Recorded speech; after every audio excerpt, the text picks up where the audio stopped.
That's it. I quit. I'm gonna be homeless.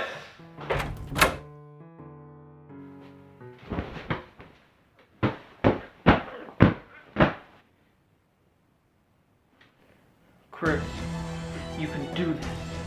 Let's go! Game time, let's go. And I'm sitting back down. It's okay, Chris. It's alright. You just gotta think of a game plan. Just think, what have I gotta do? Alright, let's do it. Nope.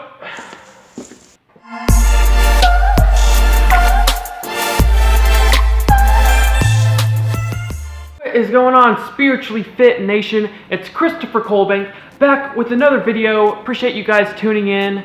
Doesn't that intro just depict pretty much perfectly what it's like to try and choose a college for us students out there? Hopefully these pointers that I'm going to share with you today help make the college choosing process just that much easier. Please let me know what pointers helped you out. Please let me know what your thoughts are in the comment section below, and let's go ahead and get right into it. These pointers are based off my experience and what I've observed in other people's lives as transitioning from high school to college.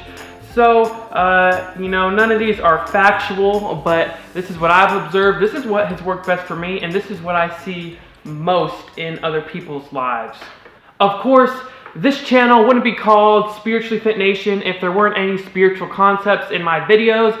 So that being said, our first and most important pointer to choose what college you want to go to is prayer.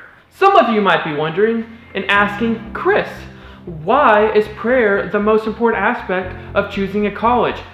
Excellent question.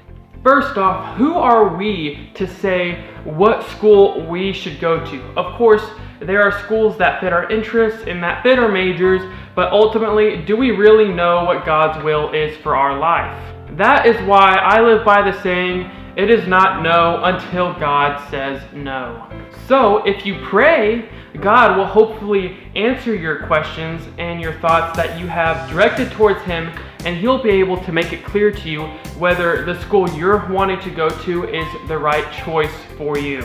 Don't worry if God makes it clear He doesn't want you to go to a school that you want to go to, because that just means that He has a greater plan waiting for you in the future. You just have to be patient, and when the time comes, go out and take it. Point number 2 for deciding what college you want to go to, you want to make sure that the college you're thinking about going to actually wants you to be there. It is important that you stay involved and you stay connected and networked at the college that you decide to go to. For me, it was football, and that is a great way for me to fulfill my purpose at the college I'm going to.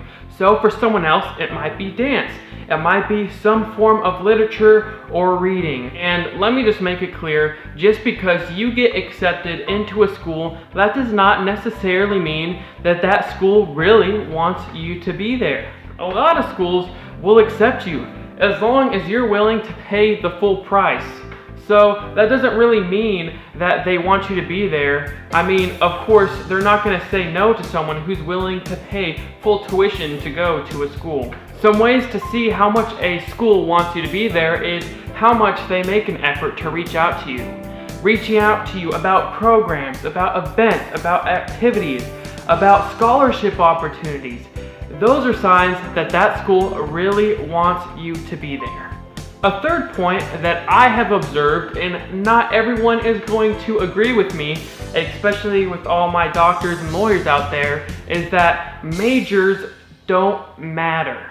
I believe that we need to stop worrying so much about what our major is going to be and focus more on the relationships and the networking and the community that we can get involved in that college, because networking is really important. You ever heard it's not what you know, it's who you know? Well, that is very true. Those strong relationships that you build at your school is what is going to help you find your purpose and open up a bunch of opportunities outside of college, not your major. And point number 4, last but not least, before you choose a college, you have to make sure that you can afford it. There is no point going to school for a year to 3 years and not graduate and not get your degree, because then you are just left with a bunch of student debt and nothing to show for it.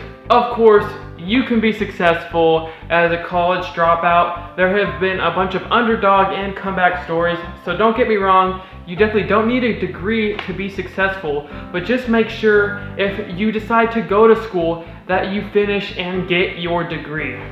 I'm a business major, and it's funny because a lot of the business people and entrepreneurs and investors, real estate gurus that I follow on the internet always say that college is a big scam and a big waste of money. Although some of those viewpoints might be true to a certain extent, I don't necessarily think college is a waste of money. I think it is a great transitioning period from living at home to eventually living out in the real world. And college is definitely not a waste of money as long as you get your degree. So guys, I hope my thoughts based off my experience and what I've seen in other people has helped you choose what college you want to go to. That's gonna wrap it up for this video. Leave a like, comment in the comment section below, and I will see you next time.